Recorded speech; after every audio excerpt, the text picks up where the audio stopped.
মামলার বিষয়টা পুলিশকে আমরা যারা রয়েছি মিথ্যা মামলা পুলিশের ক্ষেত্রে আমরা বেশি প্রভাবিত করি। আমি যখন আমার মাথাকেও বাড়ি দিচ্ছে তখন 3 জন আমার মাথায় বাড়ি দিচ্ছে, আমি 10 জনের নামে মামলা করছি। ওসি সাহেব কিন্তু জানে না কে ছিল আর কে ছিল না।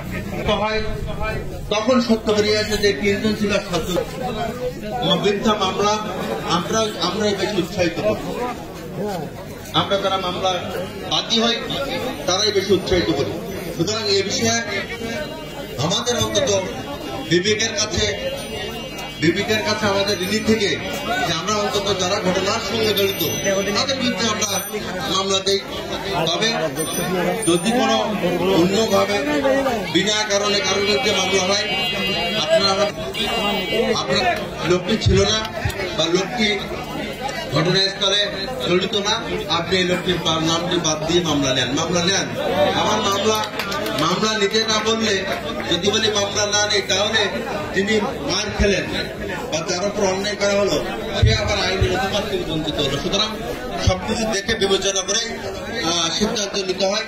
তবে ইনশাল্লাহ আপনারা চিন্তা করবেন না, এ ধরনের কোনো ঘটনা ঘটলে জানালে আমরা চেষ্টা করবো যাতে কোন নিরীহ মানুষ মিথ্যা মামলার শিকার না হয়।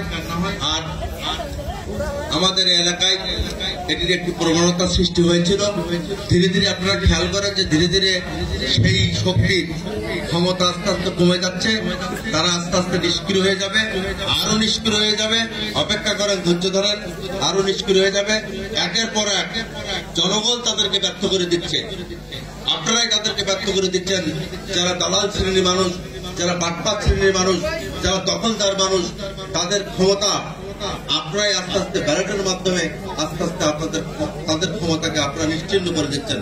তারা সময়ের সাথে সাথে নিশ্চিহ্ন হয়ে যাবে। এই ধরনের কাজ করে বেশি সময় টিকে থাকা যায় না, সেটি এই কাশিমারির মানুষ, রান্নাঘরের মানুষ প্রমাণ করে দিচ্ছে। সুতরাং আপনারা বিচলিত হবেন না। আমরা সকলে মিলে আমরা সবসময় সজাগ থাকবো, সবসময় আমরা চেষ্টা করব।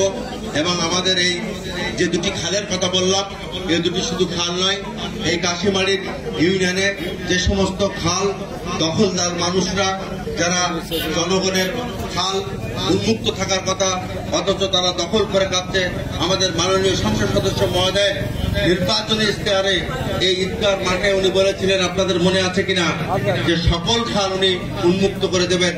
একটু ধৈর্য ধরেন, সময়ের সাথে সাথে আস্তে আস্তে আমরা আপনাদের জনগণের অধিকার জনগণের কাছে আমরা ফিরিয়ে দেব, আপনাদের অধিকার আপনাদের কাছে ফিরিয়ে দেবো ইনশাল্লাহ।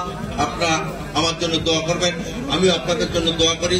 সকলকে চা খাওয়া দাওয়াত থাকলো, অফিস থেকে ঘুরে আসবেন, যাকে ভোট দিলেন তার অফিস থেকে ঘুরিয়ে আসলে আপনার মনও ভালো লাগবে, আপনারা গেলে আমার মনও ভালো লাগবে।